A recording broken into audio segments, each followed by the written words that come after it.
The studio lights burned bright, casting long shadows across the glossy floor of the Ed Sullivan Theater. The familiar hum of anticipation filled the air.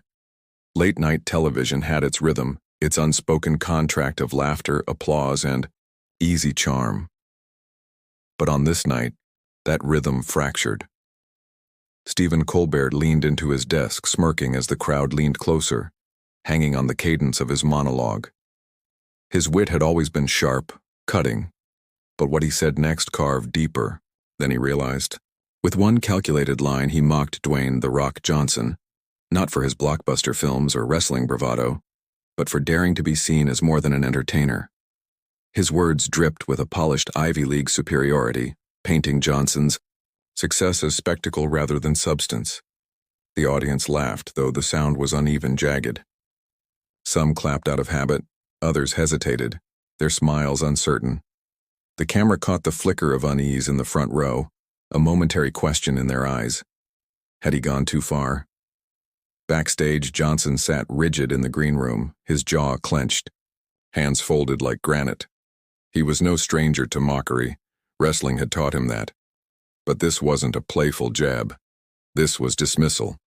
A smirk from a man who had never walked the path of hunger, sweat, and bruises. The whispers began before the applause died. Phones lit up in the audience, tweets firing into the ether. Did Colbert just go at The Rock? That was cold. Within minutes, clips sliced from the broadcast found their way to timelines across the country, headlines sprouting like weeds. Colbert crosses the line with The Rock. The narration of culture shifted in real time. Colbert, the satirical judge of America's nightly follies, had just placed himself in the crosshairs of something larger than a celebrity quip. He had tested the patience of a man who, for millions, stood as a living embodiment of grit and authenticity. The Rock rose from his seat backstage, his massive frame blocking the glow of the monitor. The words still echoed in his mind, heavy but clear. He wasn't angry for himself alone. He was angry for every young man told he wasn't intelligent enough to lead, for every kid whose dreams were laughed at by someone with a microphone. When the cue came, Johnson walked toward the stage. The applause erupted on instinct, the audience rising in cheers for the man whose presence filled the room before he even spoke. But as he approached Colbert's desk, there was no smile, no easy charm. His eyes locked on Colbert, unblinking, deliberate. Colbert chuckled, nervously shifting in his chair. He reached for another joke, another punchline to ease the tension, but Johnson's silence was heavier than words, his stride a verdict. The camera cut close on Colbert's smirk, then to Johnson's unreadable expression. For a moment, the studio froze, suspended between laughter and reckoning. The atmosphere wasn't comedy anymore. It was trial. And the first witness had just entered the courtroom. The laughter still echoed faintly as Colbert leaned back, pleased with himself. His remark had landed, at least to those who clapped and chuckled on cue. But as the replay circled across phones, the sharp edges of his words became clearer, stripped of the stage lights and timing. He had not just teased Johnson about his movies or his wrestling past. He had implied that Dwayne Johnson's ambition to be seen as more than muscle was delusion. That a man born outside the Ivy League, molded in sweat and bruises, could never belong in the halls of real influence. It was a dismissal veiled as comedy, satire sharpened into condescension. The studio audience began to sense it too. The laughter they gave so freely now seemed brittle in hindsight. A woman in the front row whispered to her friend, shaking her head as she pulled out her phone. That was too much. Another man scrolled Twitter, already seeing the outrage mounting. So Colbert thinks The Rock is too dumb for politics. The narration shifted beyond the stage into the bloodstream of media. Podcasts lit up within the hour. A conservative commentator blasted Colbert for elitism. A progressive blogger argued that jokes like this perpetuated a toxic divide, sneering at the working class while praising celebrity intellectuals. Headlines multiplied. Did Colbert just insult millions? The Rock deserves better. Backstage, Johnson absorbed it all in silence. He had always lived with the shadow of doubt, coaches who told him he wasn't good enough, casting agents who said he was too big, critics who mocked him for trying to cross from ring to screen. But this moment wasn't about him alone.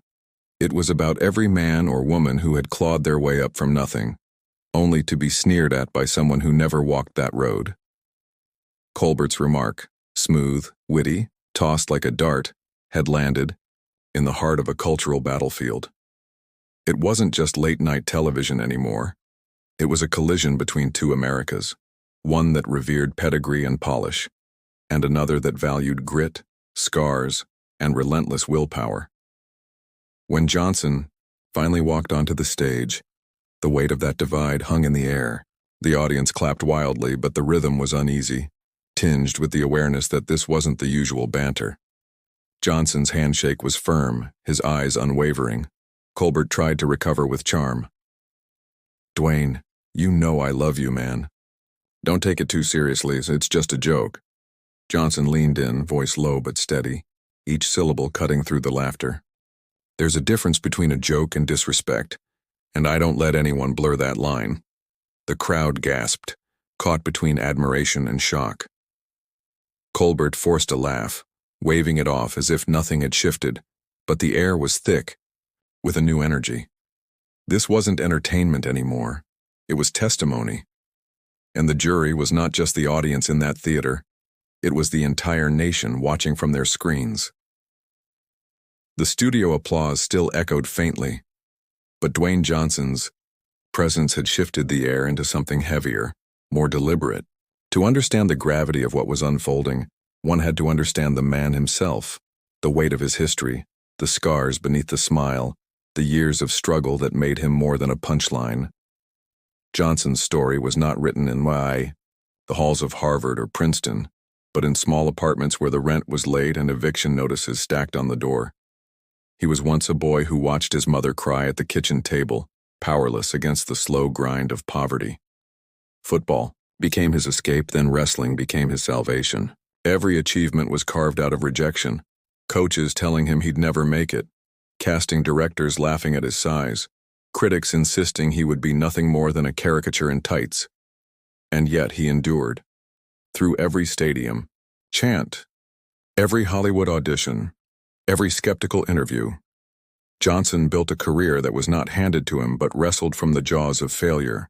His life became a living parable of resilience, a reminder that charisma and determination could bend destiny itself.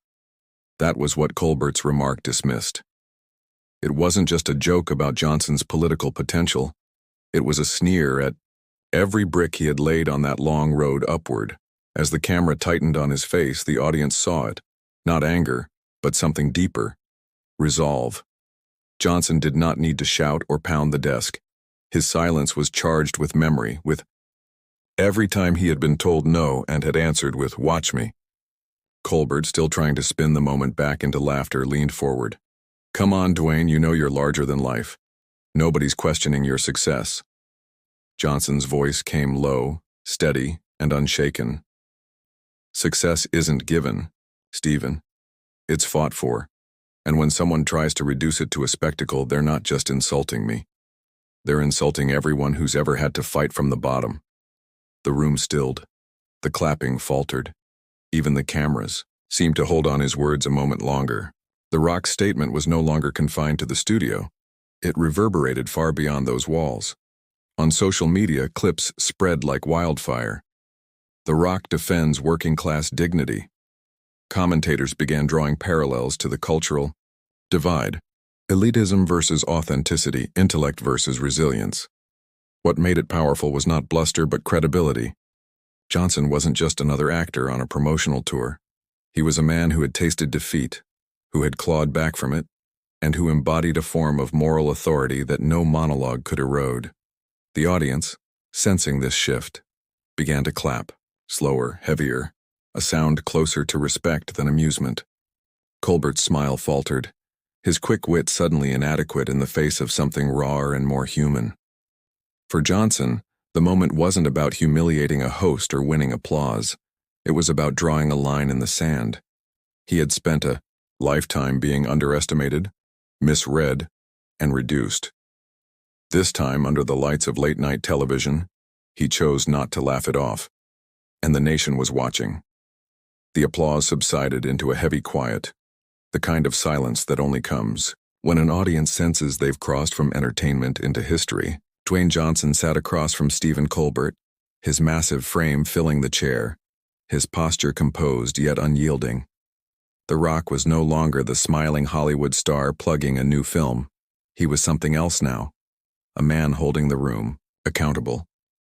Colbert shuffled his cards, forcing a laugh to reset the mood.